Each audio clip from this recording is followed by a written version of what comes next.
Today we're going to talk about menstrual cycle. If you look at this, this will explain to you clearly what happened in the menstrual cycle. You see, a number of things that would normally happen in the cycle is that there will be changes that occurs within the ovary, and then changes that occurs within the body, and then also changes that occurs within the hormonal milieu. Principally, we look at a number of hormones that are affected, especially the ones that are produced in the brain. And then we also look at the hormones that occurs, that hormonal changes that occurs in the ovary, and then also the uterine line change that occurs, and this will culminate into the bleeding. Normally, we consider bleeding as the menstrual flow.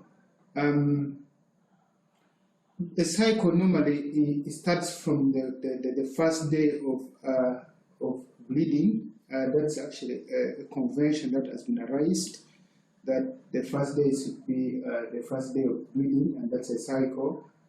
In this menstrual cycle, realize that on that first time, the follicles are being recruited. They are very tiny. They start growing, and then as days goes by, you realize that become bigger and bigger and bigger. As this is occurring within the ovary, these follicles also start producing increasing amount of ovarian hormone.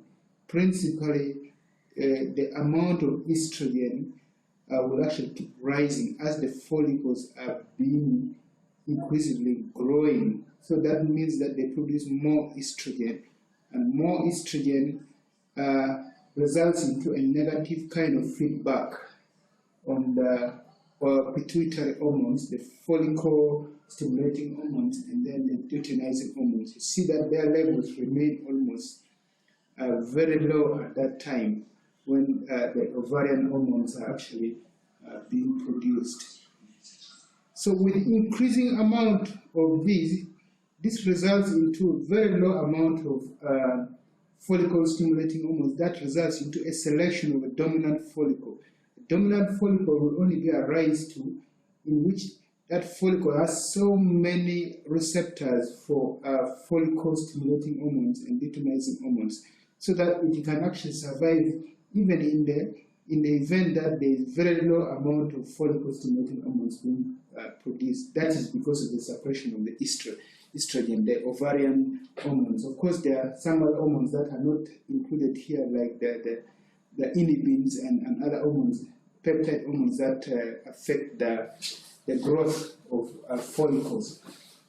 As this is happening, also in the line of the uterus, the ovary, the estradiol causes increasing growth of the endometrium. So you realize that the endometrium actually starts growing now.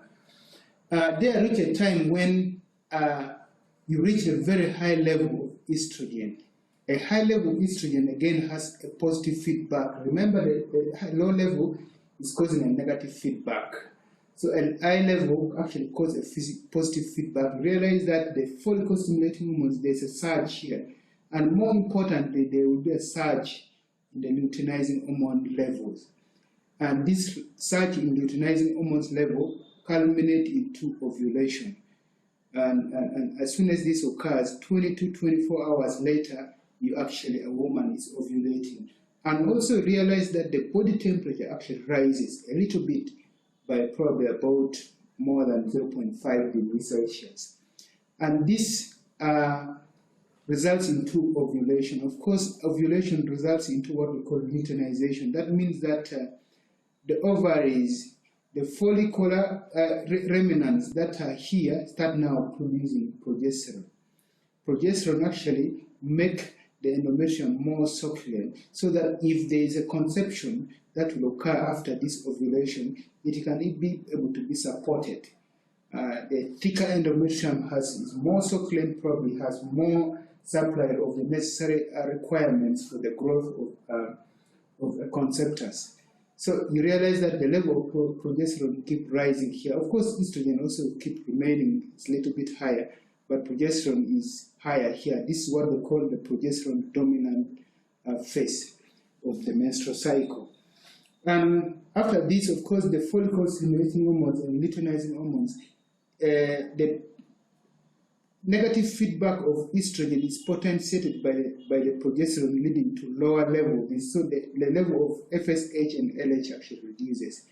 And also, the body temperature remains somehow high until when the corpus luteum, of course, we didn't talk about the corpus luteum is formed as soon as this is ovulated.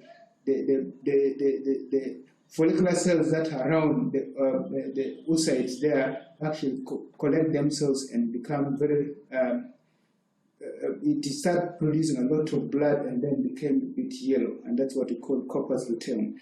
Now, in the event that there will be conception, the corpus luteum will be maintained by the beta ECG. Otherwise, corpus luteum is actually producing progesterone here. Progesterone has a negative feedback on FSH and LH. Yet the FSH and LH is the one maintaining the corpus luteum. So that means that ultimately, without conception and production of beta ECG, that takes over the role of LH and FSH supporting this. The corpus luteum will die. About 21 days, will actually 14 days later after ovulation, realize that the corpus luteum is dying, and then after it has died, it cannot no longer support the production of progesterone. That means that the endometrium cannot be maintained in the absence of the progesterone that maintaining it. Ultimately, you get a menstrual flow. Actually, menstrual flow is what we call a progesterone withdrawal bleeding. Thank you.